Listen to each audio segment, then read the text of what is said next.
Hi everyone, welcome to today's video. Today we are going to discuss 8 effective tricks that will help you drastically improve your performance in the reading comprehension section of the GMAT exam. After that, I'm going to solve an official guide question right in front of you so that you can see these tricks in action. Without wasting further time, let's get started. Trick 1 is to get excited about the passage.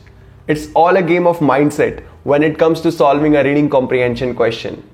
As soon as you click on next question and see a reading comprehension, get excited. Remember that feeling that you used to get a day before going on a trip or vacation? Try to feel the same way. Feel curious and eager. Think that this reading comprehension is going to take you on a mind-blowing journey, and in the next few minutes, you're going to learn something really awesome by reading this text. Now this may seem very futile and unnecessary to you, but believe me, it's a proven fact that when you approach a text with excitement, you are more likely to pay attention and retain that information. Trick 2 is to associate emotion with text. It means that you actively try to identify and relate to the emotions being described in the text. Put yourself in the shoes of the character. Feel happy or sad for their experiences, or recognize how the events described in the text might make you feel if they happen to you.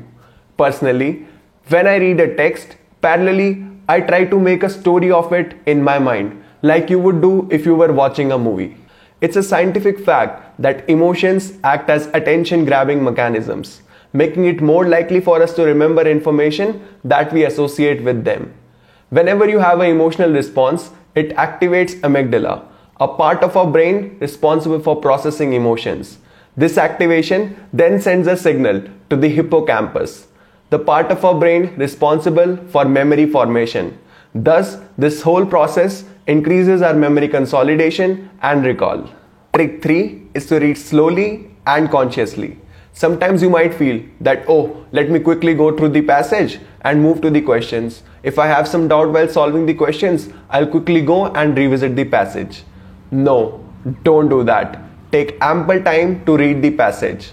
I have seen that the more time I take to read the passage and be conscious about what is happening in the passage, the more quickly I'm able to give an answer while solving the question.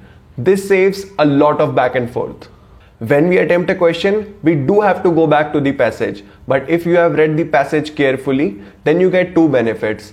First, you know exactly where to go back in the passage and look for an answer. And the second benefit is that you understand the bigger picture and the tone of the passage, which is very often required to correctly answer the question. Trick 4 is to talk to yourself as you read each line. Frame the line in your own words and repeat back in your mind what the line is trying to say. I do not recommend taking notes on a reading comprehension because it wastes too much time. If you are a non-native English speaker like me, then translate and speak back to your mind in your own native language. Keep a lookout for connecting words between sentences like however, but, although, etc. These words indicate a shift in the tone. For example, in the first sentence, the author would be arguing in favor of a particular opinion, and then in the next sentence, which starts with a but, author presents a reason to oppose that opinion. So be wary of that fact. Relate how the next sentence is connected to the previous one. Trick 5 is to summarize. Summarize the message of each paragraph when the paragraph ends, as well as the whole passage. Doing this will help you get a structure or story around that passage. By summarize, I mean say the summary back to yourself in your mind. For example, after reading the first paragraph, you say back to yourself that author presents findings of a particular research. After reading the second paragraph, you again say back to yourself that author presents a more recent research and the findings of this research contradict the first one. Now, the main point of the whole passage becomes that author has presented two contradicting researches. We will see it in action when we discuss the OG question. This step is important and beneficial because majority passages ask it as a direct question. For example, what is the primary purpose of this passage? Or what is the main point of the first paragraph? Trick 6 is to cultivate the reading habit. I would recommend to make it part of your morning routine. Read complicated GMAT style texts and non-fiction books for at least an hour each morning. Try to apply tricks 1 to 5 when you read these texts. Our goal here is to try to increase the attention span of our brain so that you can attempt back-to-back verbal questions without getting tired and losing your focus. Try to consume less short-form content like Instagram Reels and YouTube Shorts. You can also try to practice mindfulness meditation and make it part of your morning routine. Trick 7 is to analyze. Find out what kind of passages do you make most mistakes in or exceed the time in. Then aggressively practice more passages of this particular kind so that you get comfortable with them. For example, when I started out, I was very bad at historical texts like Renaissance. So I started doing more of these passages in my quizzes. Trick 8 is to read the question first before reading the passage. Now this trick works because it already gives you a starting point of what to look for before you even start reading the passage. I kept this one as the last because it seems to work for some people while it does not work for others. This one worked for me, so try it out and see if it works for you or not. Before we solve the official guide question, if you are liking what you see in this video, then go and hit that like button, press the bell icon and subscribe to my channel. It will help me make more useful content for you in the future. So let's start with the official guide question. We'll pick up a question from GMAT Club. Let me go to reading comprehension, choose a 700 plus level and OG 2022 and OG 2021 and click on search.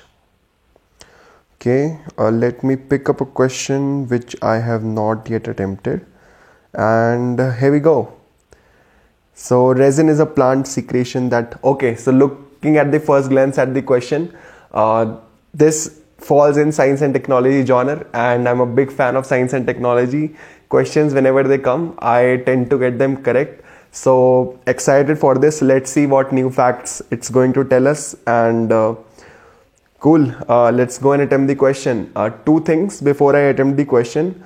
The first one, that I read the question stem of the first question before reading the passage. So I'm going to do that here, but you can try that out for yourself and see if that works for you or not. And the second thing is, I'm going to, in this particular passage, I'm going to talk back to myself or back to you in English. When I do an actual reading comprehension, I do that in Hindi, sometimes in English as well. So see whatever might feel comfortable to you. You can talk back to yourself in any of those languages. So let's go ahead and start with the question. I'll click start on the timer and here we go. According to the passage, which of the following is true of plant anti-herbivore chemistry? So the author is asking us to choose a true fact from the answers about plant anti-herbivore chemistry. So this might be something which we'll find out in the passage. Let's read the passage. Resin is a plant secretion that hardens when exposed to air. Fossilized resin is called amber.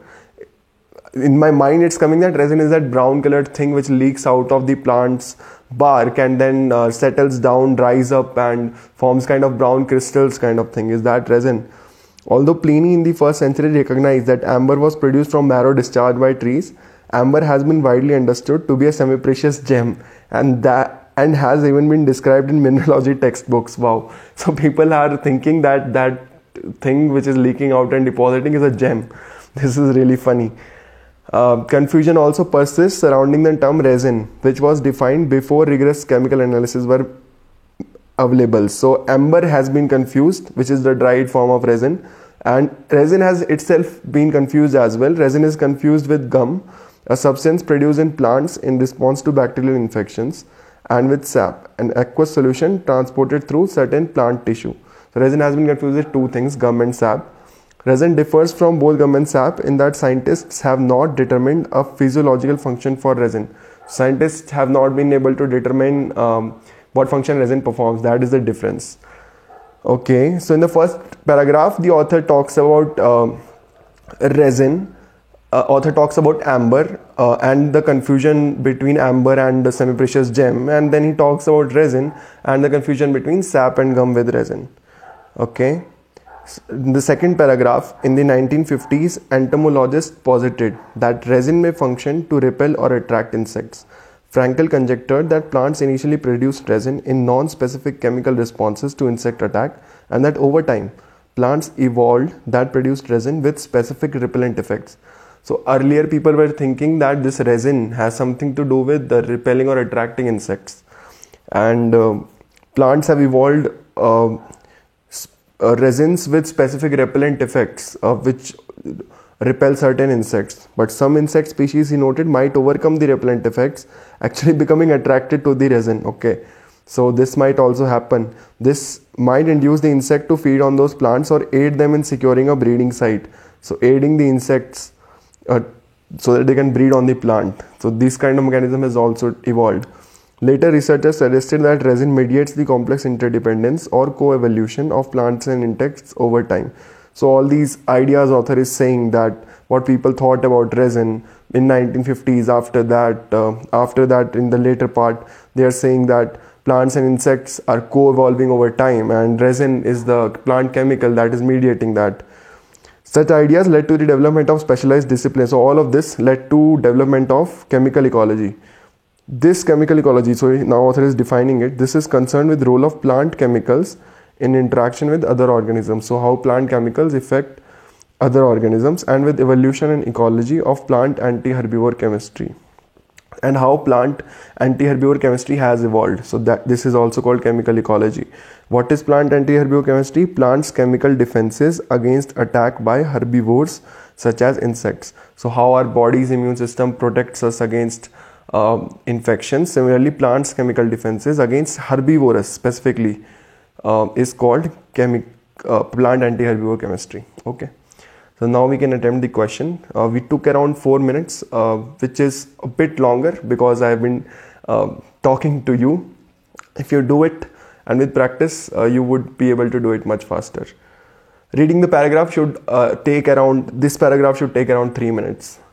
According to the passage, which of the following is true of plant anti-herbivore chemistry? Changes in plants anti-herbivore chemistry may affect insect feeding behavior. This can be true because if my immune system goes down, I get more sick, bacteria infect my body much more. Similarly, if plants' chemical defenses go down against attack, then herbivorous insects insect feeding behavior might change. So this is true. A plant's repellent effects often involve interactions between gum and resin. There has been no mention of this in the whole passage, so I'll eliminate it. A plant's anti-herbivore responses assist in combating not bacterial infections. They assist in combating herbivores such as insects. Plant anti-herbivore chemistry plays only a minor role in co-evolution of its minor or its major. There has been no mention of that in the paragraph, so this is out of scope. Researchers first studied repellent effects in plants beginning in 1950s. But what does this tell me about anti-herbivore chemistry? So this is also out. A is the answer, and let's move to the next question.